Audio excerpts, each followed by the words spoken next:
On by the river in a little tent, and oh, just like the river I've been running ever since. It's been a long time coming, but I know a change gon' come. Oh, yes it will. It's been too hard living, but I'm afraid to die, 'cause I don't know what's out there beyond the skies. It's been a long time coming, but I know a change gon' come. Oh, yes it will. I go to the movies, a change gon' come. Oh, yes it will. Then I go to my brother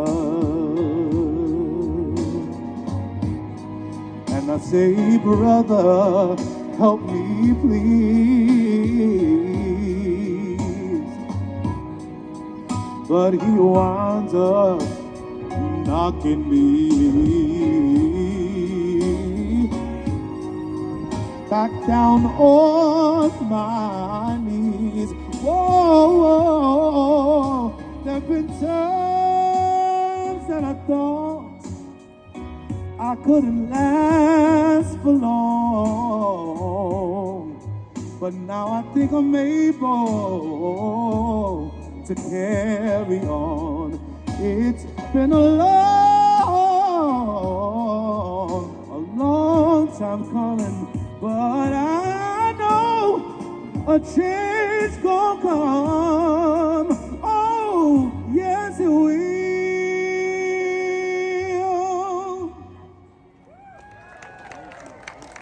Much, Jamil.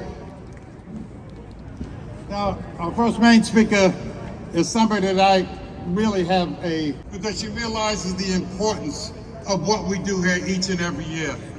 She and I also have a very, very fond love for a good friend of ours, Ed Vargas, who many of you know.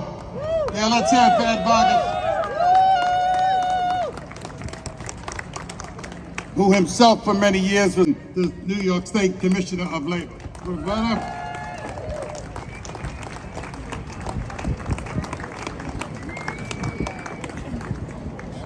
Good afternoon, everyone. It is such an honor to join you today as we remember the victims who perished in this tragedy that completely changed the way we safeguard workers here in the state of New York and in the country. Thank you, Edgar, my dear friend, for that wonderful introduction. You know, Edgar, you have been a staunch defender of the rights and protections of workers for more than 5 decades. And you continue that work, yes, in your capacity, as many of whom were women, young women and girls who died in that building blaze. The Inferno inspired her crusade against dangerous working conditions, and she envisioned a future where all workplaces were safe and hazard-free. The protocols that we reinforce today remain among her greatest accomplishments. And as your labor commissioner, I assure you we are doing everything in our power to honor her legacy. My colleagues from the Department of Worker Protection team are on the front lines, and they work tirelessly to protect workers. I have administered the oath of office to literally hundreds of these civil law enforcers over the last year. They are an extension of my authority as commissioner, and they stand ready to serve and protect all of their fellow New Yorkers. We are so fortunate for the unwavering support of Governor Hochul, from safeguarding our youngest workers to fighting to make victims of wage theft whole. She remains committed to the safety and well-being of every worker in the state of New York. The Shirtwaist fire was a turning point to the modern American movement for workplace safety. As we remember the triangle of workers who died needlessly in this fire, we must also remember the uprising of 20,000 workers who attempted to prevent this tragedy. Just over a year before the fire, tens of thousands of workers, mostly women garment workers, went on an 11-week strike across the city to demand better pay, safer working conditions, and the right to unionize. The strikers won only a portion of their demands because their owners of the Triangle Shirtwaist Company and other garment businesses used every tool available to them, both legal and illegal, to fight unionization.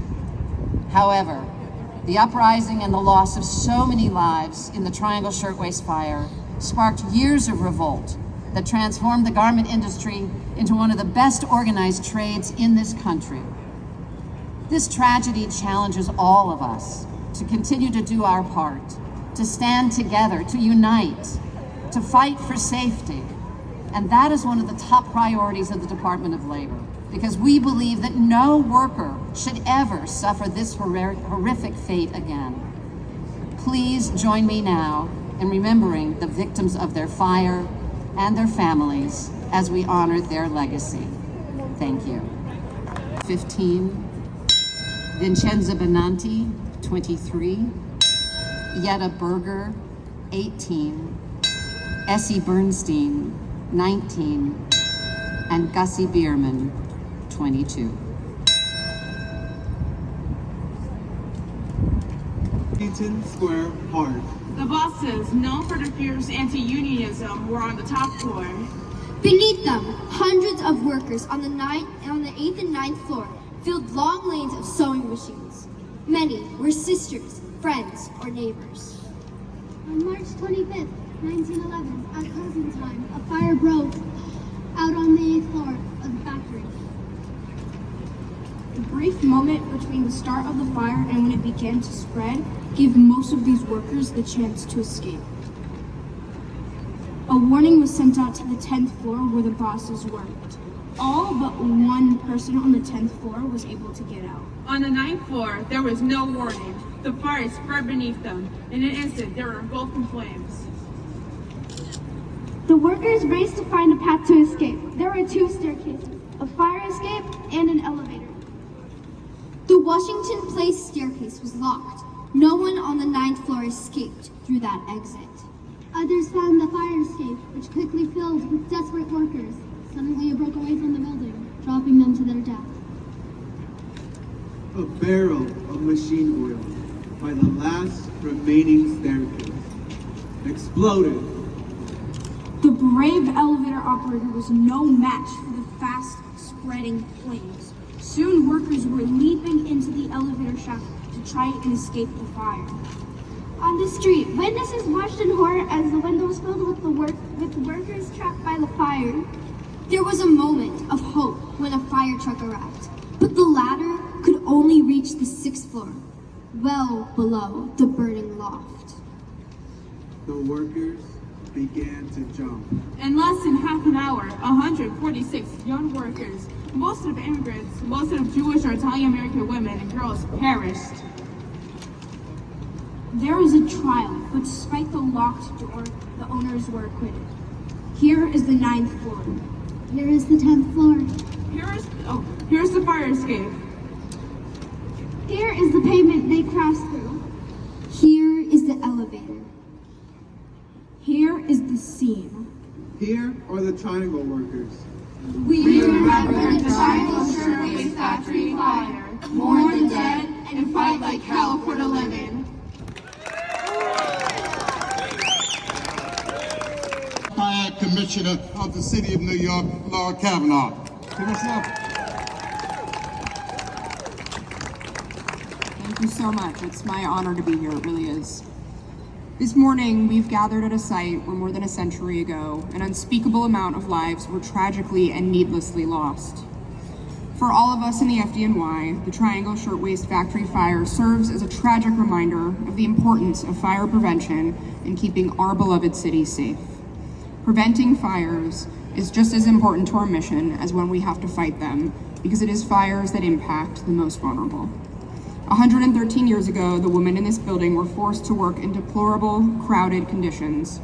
Getting to the exits was tough, fire drills were not conducted, exits were locked, and the fire escapes were inadequate. Just 3 months before the fire, an FDNY chief testified about the potential for deadly fires in just these type of high-rise workshops that lacked fire protection and escape plans. He called for fire escapes, automatic sprinkler systems, and fire drills. At the time, these were seen as eyesores, a waste of money, and a waste of time. We know now, as we knew then, that those eyesores would have saved the lives of 146 women. This tragedy, and all tragic fires in the city, are the reason the FDNY is so passionate about fire prevention. Identifying fire hazards and dangerous conditions before they become a tragedy saves lives of citizens and of firefighters. Preventing fires is an ongoing battle defined by challenging fire threats and the new city landscape that is. Inspections found and prevented 3 potential tragedies. Inspectors found people living in commercial storefronts illegally, in overcrowded conditions with little to no way to escape in a fire. Our dedicated inspectors identified and vacated these hazards, which would have also posed significant danger to the responding fire companies. Building codes and fire prevention codes, along with enforcement, keep all New Yorkers safe. Improving the safety in the buildings where we work and live is a job that will never end. We must remain vigilant, and we must continue to educate. Today, though, we remind you that the FDNY will always be here to remember the innocent lives lost, to honor their memory, and to work in their name to protect our city. Thank you.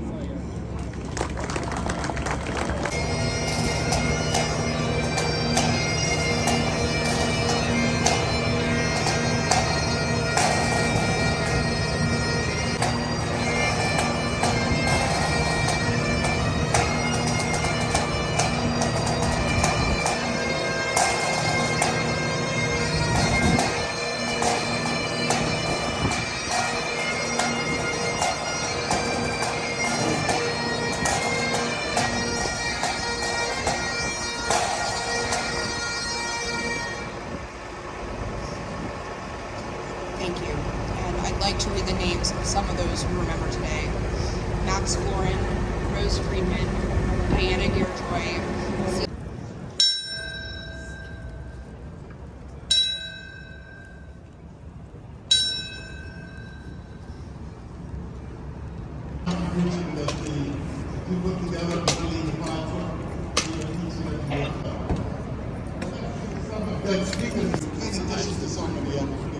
There's a lot I could say about Billy, but he doesn't like for me to talk and say nice things about him. So if you would, please join me in giving Billy Albert, President of the New York City Central Labor Council, a very warm round of applause. Billy Albert. Across the city engage in strikes and in other actions. They want higher wages. That's right, you can clap for that. That was a big moment and a big year. And I know some of you I see out there who were on strike last year. But we want higher wages, we want more meaningful benefits, really things that were very important to those industries. And of course, better health and safety and workplace protections. And today, we also see so many, every year they do it for us, they do it for this labor movement, and I want to thank them for their hard work, and thank you all for coming out today. And let us all pledge to recommit ourselves to carry out the legacy of the Triangle Fire tragedy and the Triangle Fire commemoration, remembering it in the years to come. Let us carry it forward today, tomorrow, and every day. Thank you all. Pauline Horowitz, 19 years old. Ida Jukovsky, 19. Ida Kanowitz, 18 years old. Tessie Kaplan, 18. And Becky Kessler, 19 years old. A company by the name of Starbucks, who you all know recently has begun to work out an agreement where we will have a path to organize the Starbucks workers in the United States of America, and that is a major, major accomplishment. Ariana Ayala is one of the brave people who stood up and spoke out and said what's happening to our company, in spite of the fact that they portrayed themselves as one of the best corporate firms in America and indeed around the world, but they were not. And it is amazing how these young people came together to organize themselves. 10,000 strong so far in 42 states in this country. That's amazing. And they did it and took advantage of social media. They communicated in ways that many of us never did before. And they too are the leaders of America and leaders of this labor movement. So please give a warm welcome for Adriana Ayala, who is one of the Starbucks workers in the reserve in one of the Starbucks facilities in Williamsburg, New York.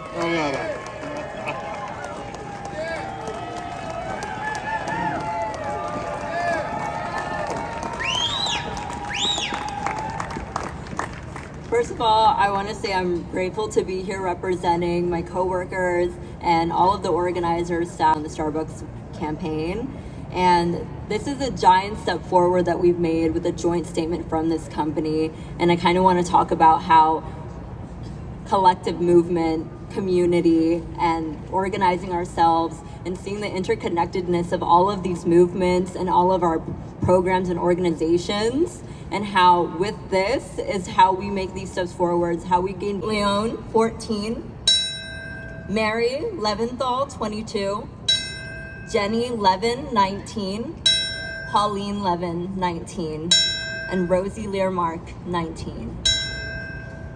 Thank you. Buenos días a todos. Good morning, everyone. Mi nombre es Antonio Solís, soy líder de los Deliveristas Unidos y nos unimos para recordar a los migrantes que murieron en una tragedia que pudo haberse prevenido. Good morning all, my name is Antonio Solís and I'm leader of Los Deliveristas Unidos. And I'm here today to remember the migrants, the immigrants that died on a preventable tragedy. Una tragedia que no fue un accidente. And this was a tragedy of the Triangle Factory that was not an accident. Una tragedia que mató a migrantes con los mismos sueños que tenemos los migrantes hoy en día. To remember a tragedy that killed immigrants that had dreams, the same dreams that the immigrants of today have. Una tragedia. Jetta Meyers, 19. Guide Midol, 15. Annie Miller, 16. Becky Newgar, 90. Y la lucha sigue. ¡Woo! Workers' rights from New York to Thailand. We are a proud chapter of Students for International Labor Solidarity, a newly formed coalition of university groups and labor unions working together to apply pressure from our unique vantage points as both factory workers and students in order to achieve real results for garment workers. Right now, garment workers in Thailand who were robbed $800,000 by management during the pandemic are sewing our Nike-branded collegiate apparel. NYU is an affiliate of the Worker Rights Consortium and received a report in 2021 outlining how Nike, who contracts Hong Seng Factory to make our apparel, is in violation of the WRC guidelines and NYU's own code of conduct. However, NYU has made no move to sever ties with Nike or pressure them to pay the over 3,300 Hong Seng workers owed. We as students demand NYU cut its contract with Nike until Nike pays those stolen wages. Today is the annual memorial for the Shirtwaist factory fire, a catalyst of garment labor organizing in the United States. Yet, to this day, garment workers around the world are still exploited and abused. NYU, as a participant in this event, acknowledges the importance of labor rights. We ask that they extend this consideration to the thousands of workers in Thailand whose wages were stolen by their business partner. It was the same corporate greed that led to the death of 146 workers in this building, now owned by NYU. Students must stand in solidarity with the many workers who make our university what it is, and truly live up to the tagline of a university without walls. We will not stop making our voices heard until every garment worker, every worker, has dignity and security in their livelihood. Thank you. And today we remember Jacob Klein, 23, Becky Koppelman, 16, Bertha Kula, 19, Tilly Kupfer-Schmidt, 16, Benjamin Kurtz, 19, and Mariana Labate, 16. Thank you. Overcome, we shall overcome, we shall overcome someday.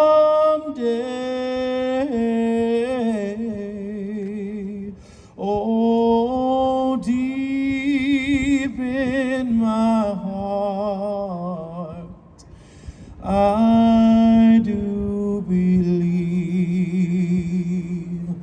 we shall overcome someday.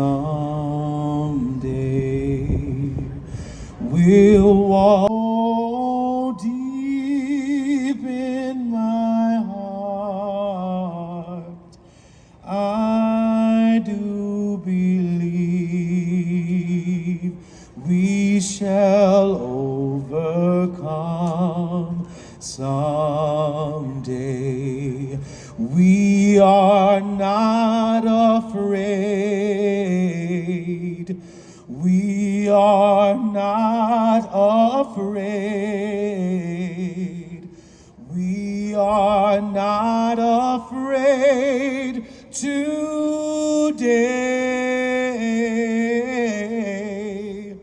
Oh, deep in my heart, I do believe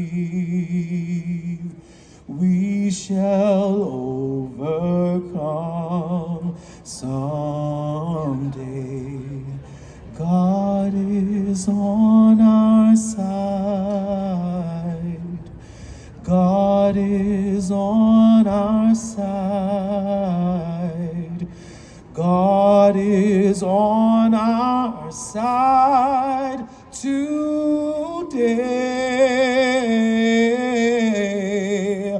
Oh, deep in my heart, I do believe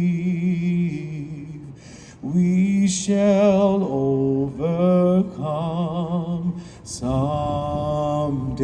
Can y'all help me sing that? We shall overcome. We someday.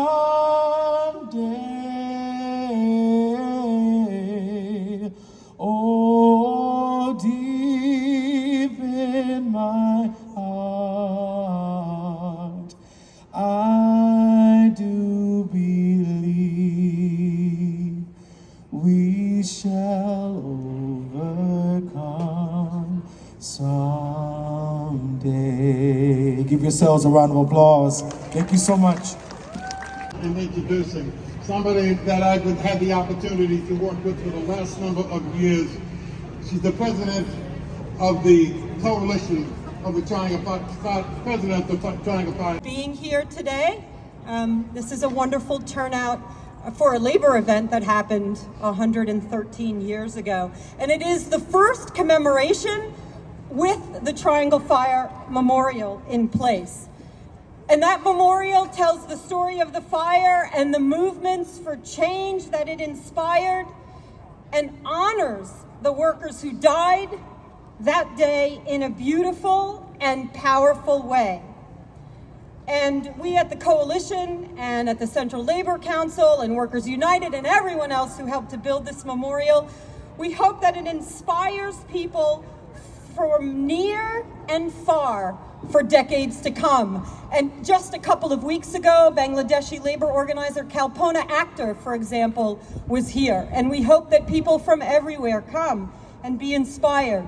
Because even though the work of building and installing the memorial is nearly done, and I have to emphasize, nearly done, the ribbon that will go up to the 9th floor, the steel ribbon has yet to be installed, but the names and ages are there. The story of the fire, written beautifully by Kevin Baker, is there. The eyewitness testimony is there. And the story in Yiddish and Italian, making this the first trilingual memorial, as well as New York City's first labor memorial, that is all there. And we hope that the ribbon, our intent is for the ribbon to be there in the summer of 2024, this summer. But even though that memorial, this memorial, our memorial will be done, the work of fighting for dignity, justice, safety, and a good life, bread and roses for all workers everywhere and all people, not just the rich and powerful, that work never ends. As we stand here today, we recommit ourselves to that. Abraham Binovitz, Ada Brooks, Francesca Caputo, Josephine Carlisi, Albina Caruso, Anna Cohen, and because an injury to one is an injury to all, we also remember the 111 miners who were killed on this day in 1947 when a mine explosion occurred in Centralia, Illinois. Thank you.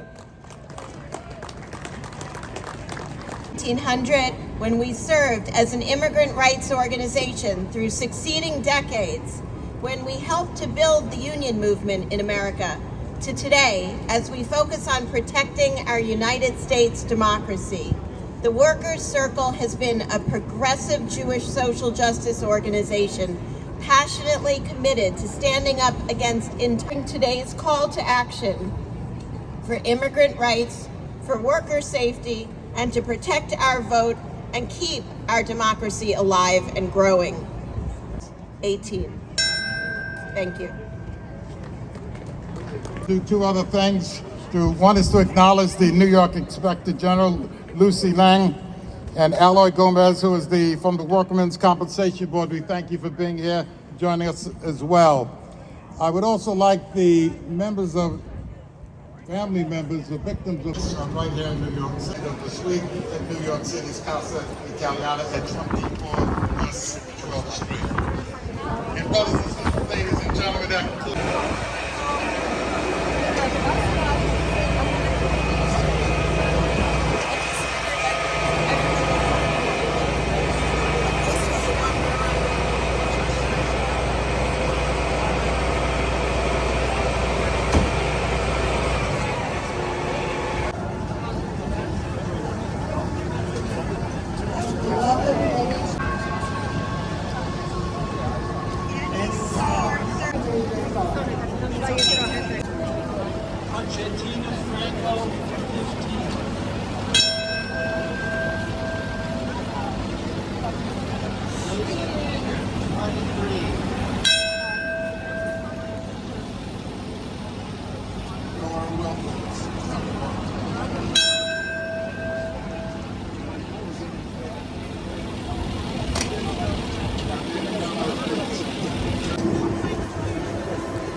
I got.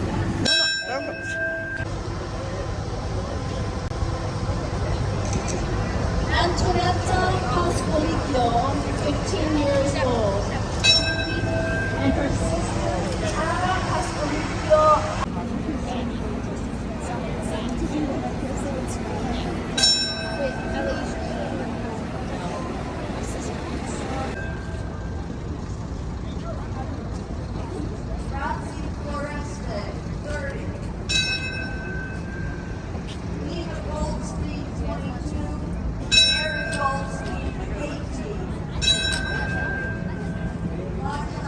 First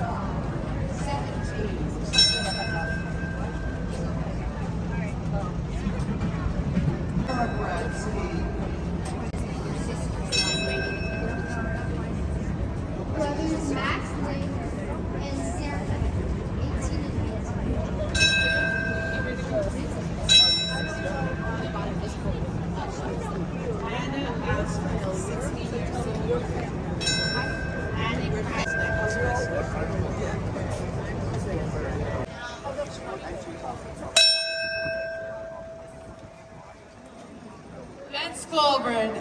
25.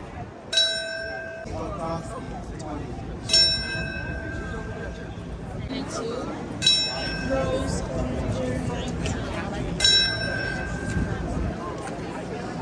Miss Rosen, 33.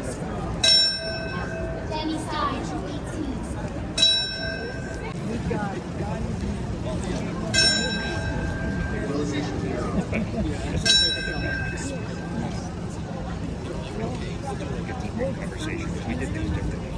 Next, Diane, 21.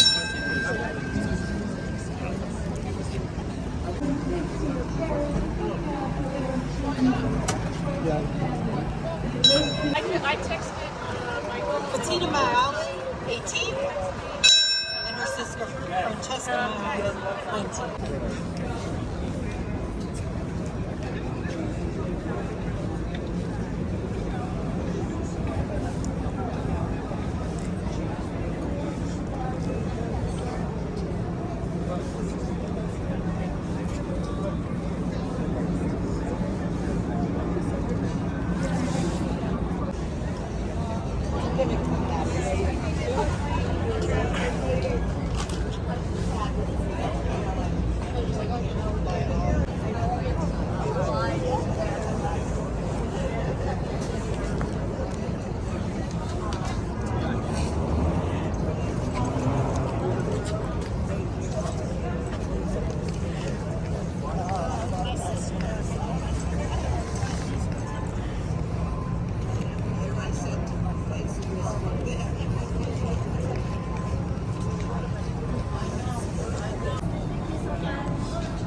Right overhead, I guess the shines on the side.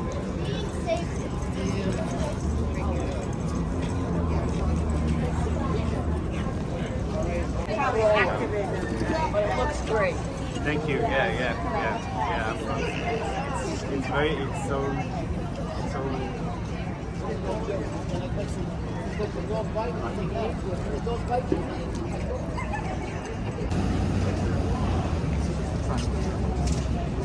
This is what they ended up with. Such a good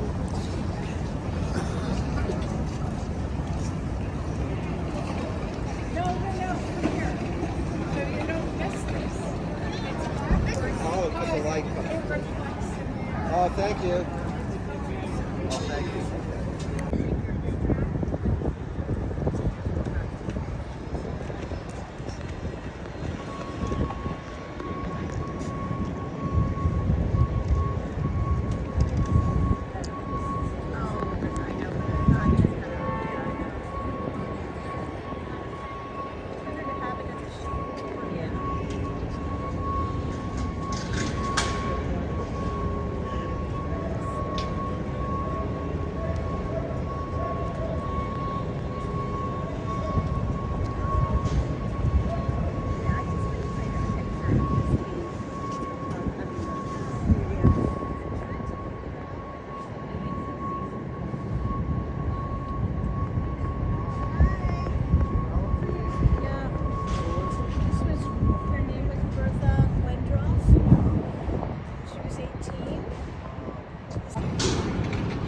Cousins were in the hospital. One cousin was pushed out.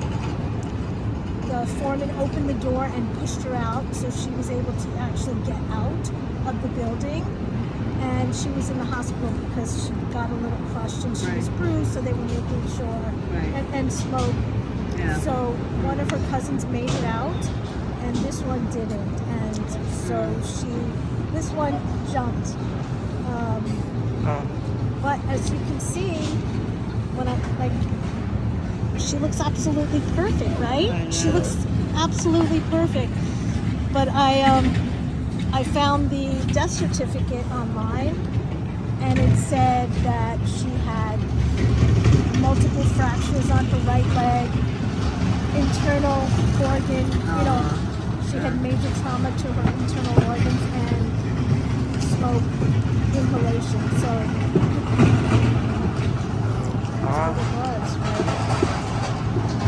What's your name? Alisa. Hi, Alisa. I'm Michael. Hi, Nice to meet Michael. you.